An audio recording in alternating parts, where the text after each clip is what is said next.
Coming up on today's Ohio State Football Report, we'll break down the latest on the recruiting side for Ohio State as that continues to pick up speed.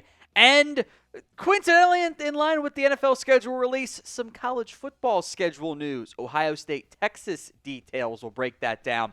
But we are 63 subs away from 10,500 here on the Ohio State Football Report. If you want more free OSU football videos all off season long, don't miss out. Hit that sub button right now, youtube.com/GoBucks.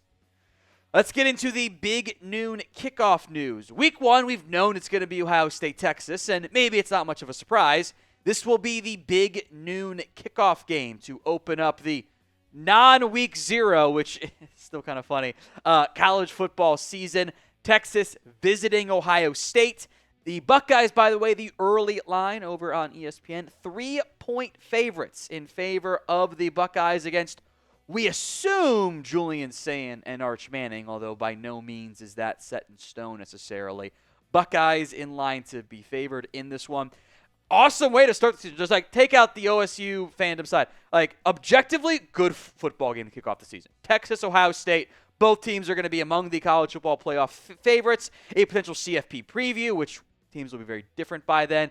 Arch Manning, Julian Sayin, defending national champs. OSU beat them last year. It's an awesome early season game. I like when teams do that, even with the CFP kind of changing things on that front. Also a super challenging start, too. Texas does lose plenty of talent. Quinn Ewers is gone. Jaden Blue is gone. Matthew Golden is gone. Both teams lost a bunch of talent. There's a lot of talent returning, too. I think that's going to be a strong early season test of, okay, you're coming off the national championship. How do things sit right now for you? The winner vaults to number 1 in the rankings, maybe? I wouldn't be surprised in the AP top 25. That's the best early season win possible. If not one, probably at least going to be 2 or 3 there. I'm also not surprised at all it's on the big noon kickoff side. I actually don't mind that time slot. There are weeks where I would prefer if there were a different game in there and you could do some more primetime games. I think the Shoot at Night's pretty awesome. But I also think that it's good to spread, again, pure college football fan here. I think it's good to spread out the types of when the good games are. It's fun to have, my wife would disagree, but it's fun to have a Saturday where you got OSU, Texas, big noon kickoff, and then you got another top 25 matchup at 3, and then you got 2 good primetime games on. That's entertaining for me because that's how I like to spend my Saturdays of just being able to watch football all day. Other note here, by the way, Week 14 schedule. The game is going to be on Fox. Duh. That's the Fox premiere game. That will, I'm almost certain, I'll guarantee actually, will be a big noon kickoff game as well. So do you have a problem with playing Texas at noon? My problem is it's supposed to be at noon. The kickoff does not begin until 12:15. That's what annoys me because you already have the pregame stuff, but whatever. Do you have a problem with that? Why for yes and for no? Let me know in the comments section of today's show. As producer Stone broke down for you guys in a short yesterday, because I was live on our Cowboys Report channel, 2026 4-star cornerback commit Jordan Thomas announced his commitment to the Ohio State Buckeyes yesterday afternoon. A big-time get for Ohio State. This is a top 200 recruit. Again, as we kind of mentioned going into yesterday, discussing it was going to be a possibility there. 176 overall, the number 2 player from the state of New Jersey, 17th ranked cornerback, and kind of the first pure corner OSU has landed as a commitment.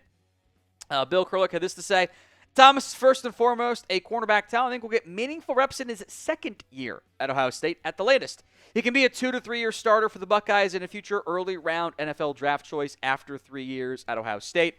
I think that's the upside play. I do want to mention that because you can even go, if you ever read the 24/7 sports scouting reports, the player comps are all insane. It's every player is going to be a great football player. Well, we know that's not how it actually works out. But I think that is the upside outcome. That Jordan Thomas, probably not as a freshman, year 2 emerges as a starter, maybe developing up and down, and then step forward and ends up being an early round draft pick. In theory, it's not how it actually works out, but in theory, if you're 176 overall in a class, you're going to be a top 200 draft pick, right? That's not how it actually works out. But that's the goal of the recruiting rankings as far as I'm concerned. Today's show, you can get the Ohio State National Championship gear over on Fanatics. Chatsports.com/OSU champs. Link will be in the comments section and the description of today's show. Hats, hoodies, and more. A clickable link over there in the corner as well for you guys. Chatsports.com/OSU champs. We have another commitment watch that we'll keep our eyes on today. This one might not go as well for the Buckeyes. The number one player in the 24/7 Sports Composite rankings, Jackson Cantwell, is set to commit 2:45 p.m. later this afternoon, so you might know by now, depending on when you watch the video. This one's going out well before that. Obviously a 5-star, number one ranked offensive tackle, actually hails from Missouri, which you don't always, not often get the number one ranked player out of that state. Like, that's kind of an unusual situation for that level of player to hail from that type of state. That's not exactly a common thing. Missouri is not in the mix for Jackson Cantwell, though. The final four schools, I'd probably give you like maybe 8 guesses and you'd be able to figure it out. Like Georgia, you'd be able to guess pretty early. Oregon, you'd be able to guess pretty early. OSU is your free square because it's the Ohio State Football Report. Miami is maybe one that would take you a little bit longer. Georgia is very much a team to keep an eye out for here. They're coming off a visit to Athens this past weekend. He had this photo with the recent 5-star recruit, Jared Curtis, who had committed to Georgia over Oregon not that long ago. Georgia's kind of had some success on that front.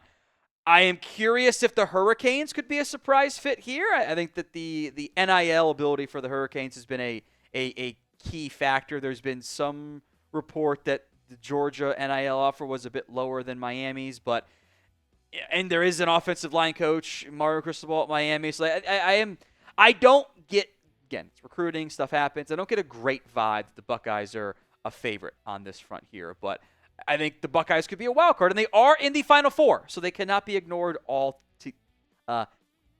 together. The 2026 current offensive line commits: Maxwell Riley, 4-star, number 8 offensive tackle. Sam Greer's number 13. Tucker Smith, the 3-star interior offensive line. I think it's fair to say it would be an upset if the Buckeyes could land Jackson Cantwell. So will they? A for yes, B for no. Let me know in the comments section of today's show. Before we sign off, some big picture college football stuff here. Pete Thamel and Ross Dellinger both report that the 16-team college football playoff is gaining momentum, with not really within the NCAA, more with the power conferences and the commissioners and the athletic directors. Pete Thamel reporting this a couple days ago, saying with the Power 4 commissioners meeting today in New York, there's a focus on a 16-team CFP starting in 2026. I'd say the 16 team is becoming more preferred, industry source told Thamel. Seems like 16 may be the preferred number, but there's no formal decisions. Ross Dellinger had this to say: there's growing, most notably, Big Ten SEC support for a 16-team bracket, and it would break down as such: 4 SEC, 4 Big Ten, 2 ACC, 2 Big 12, 1 guaranteed G6 school, and 3 at-large bids, with some season-ending interleague play-in games. 3rd place versus 6th, 4th versus 5th, as Yahoo Sports has reported. I'm very curious how the season-ending interleague play games would go. I have a different suggestion, but I think this actually does. I want to know how that plays out. Because are you then going to have the 3rd and the 4th play if those win? Or like does 6 have to do like NBA play-in style? 6 has to then beat the 4 and 5 guy team again? I don't know how that one would play out. Like if 6 beats 3, are they in automatically? Like how does that actually play out for them? I'm not surprised in general we're getting more expansion. I frankly don't love 4 guaranteed Big Ten SEC schools. I don't love that. I think I want to get the best 16 teams in as much as possible. And I don't want to have a weird scenario where, like, you know, the ACC is garbage one year. Like, right? I don't want to have that.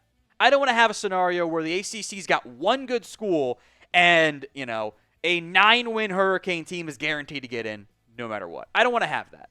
I get why it'll happen because the conferences are in control here, and the Big Ten, SEC are the powerhouse schools. I'm also curious what other changes we get to conference play. Do they move to pods at some point soon? Like, do they, like, what if they did the pods setup where you try, the numbers are kind of getting out of whack right now, but could you go 4 or 5 team pods? Could you have those teams all play each other and then maybe a second pod? And then could you go to a 4, a 6, an 8 team conference championship playoff? That might become too many games though. Do you kind of run the risk of abandoning non-conference games too, which I don't really want to do. So there's a lot of stuff you got to figure out here, but I am at the point where I think you do need to move up the season. Let's start this on August 15th-ish each year. Let's bump it up. We can make the school stuff work. Come on. And then we can change the transfer portal deadline and end the season earlier too.